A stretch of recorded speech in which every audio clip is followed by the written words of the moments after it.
tardes. Este fin de semana que pasó se asumieron, por un lado, las nuevas autoridades, tanto de intendencia en algunas localidades, concejales en las localidades también a las que correspondían recambio de la mitad del consejo, y los nuevos diputados.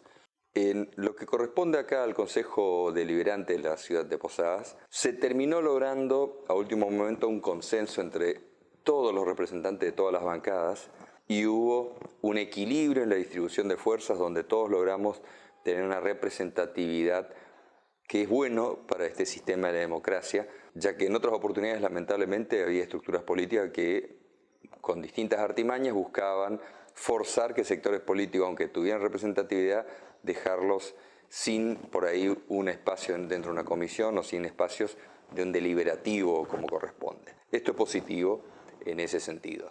Yendo al ámbito de Cámara de Diputados, quería aprovechar este espacio para explicar un poco algo del funcionamiento para que la gente entienda algunas cuestiones. En Cámara, por reglamento interno, cada vez que se va a votar algo, sea una ley, sea en este caso lo que se elegían que eran las nuevas autoridades, que se vota sobre las mociones hechas por los distintos partidos, o sea, por la moción hecha por algún diputado, y después se vota.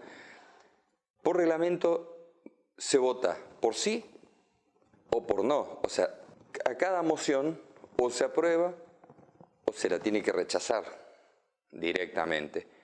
Uno puede fundamentar y explicar los motivos de la aceptación o del rechazo. Y en caso alguna legislación que por ahí le genera a un diputado, a un representante en sí del pueblo, algún conflicto de posturas contrarias y que esta persona no haya podido resolver en una postura definitiva o el sí total o el no total y le genera todavía una necesidad de seguir analizando más profundamente esta legislación, puede pedir al Pleno de los Diputados que se le autorice abstenerse por una contradicción en la decisión que tiene que tomar y el hecho de no tener resuelto eso a la hora de votar. Entonces, en ese sentido, son situaciones muy raras que acontecen y en esas oportunidades usted tiene que pedir como diputado que el resto le autorice a no definirse. O sea que la obligación nuestra cuando somos diputados, estamos ahí para definir posturas, para definir trabajos, para definir sobre leyes, estar de acuerdo o no estar de acuerdo, pero no abstenernos donde uno ahí no define realmente ni un sí ni un no, se es la nada.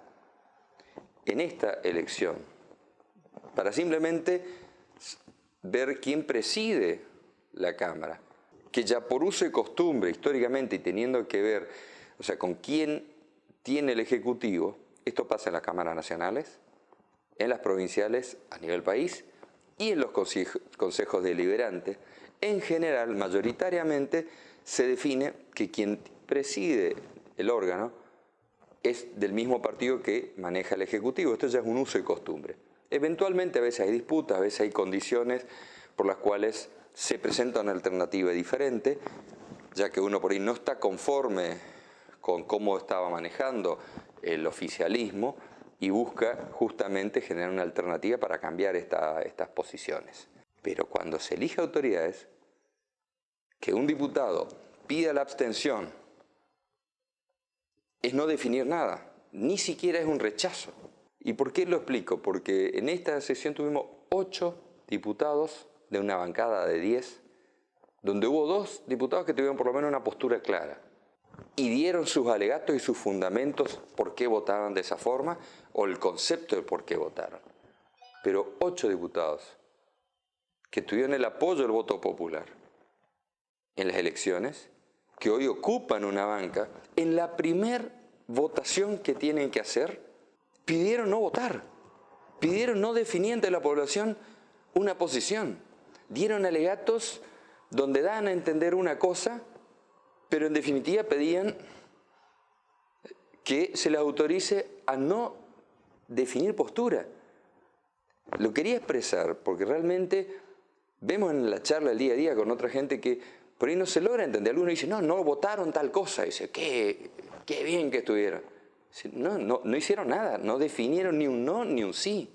Es necesario que la población entienda, porque le tiene que poder exigir también a los diputados, que ya que van a estar ocupando esa banca, se definan por lo menos en qué van a hacer. O sea, si están en contra, que claramente voten en contra, o ofrezcan y mocionen una postura o una alternativa. Lo ideal sería una alternativa mejor, por lo menos al punto de vista de estos diputados, pero que ocupen una banca y simplemente busquen no definir, no son ni chiche ni limonada, o sea, no, lamentablemente. ¿Pero por qué era necesario esto? A nuestro entender, de aclararlo, porque el ciudadano en general está en el día a día del trabajo, por ahí no termina de conocer el reglamento y de entender lo grave que es que alguien que está ocupando una banca ni siquiera se anime a expresar una postura clara para la cual fue votado. O sea, cuando se le vota no se le dice exactamente si tiene que votar sí o no, porque cada tema se analiza independientemente, pero por lo menos que tenga claridad en esa definición, que tenga una definición concreta y no un doble juego discursivo donde decís una cosa pero en realidad tampoco la decís porque no la definiste. Bueno, era una cuestión que creía importante aclarar. Paso a otro tema de orden nacional. Así como ya hace un año y medio atrás hubo una ley que después fue frisada, que planteaba vender terrenos y tierras del INTA, un instituto sobre el cual se hacen prácticas y pruebas agrícolas de distintos tipos a nivel país y que necesita justamente espacios para poder hacer estas prácticas. Y el actual gobierno nacional con sus representantes estuvo por poner a la venta, o sea, achicando en definitiva este instituto, que es una herramienta fundamental.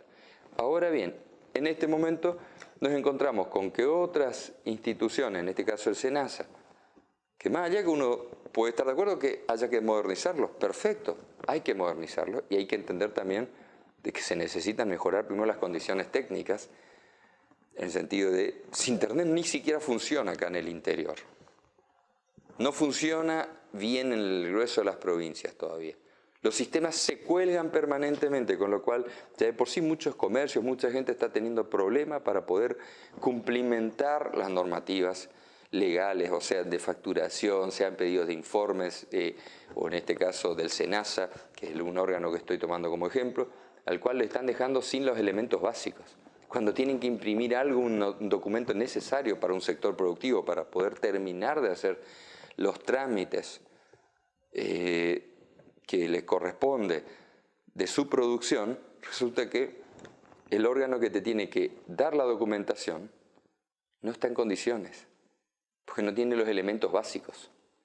Sinceramente, esto es una crítica pública al gobierno nacional de lo que está haciendo. Está en lo discursivo, tiene una postura de apoyo a los sectores productivos, pero en la práctica están tomando medidas y decisiones que están generando trabas y costos burocráticos y de pérdidas de tiempo, porque pareciera que le puso a hacer los diseños de estructura a gente que no tiene idea de la producción. Aprovecho este espacio para hacer esa crítica porque es necesario que lo entiendan.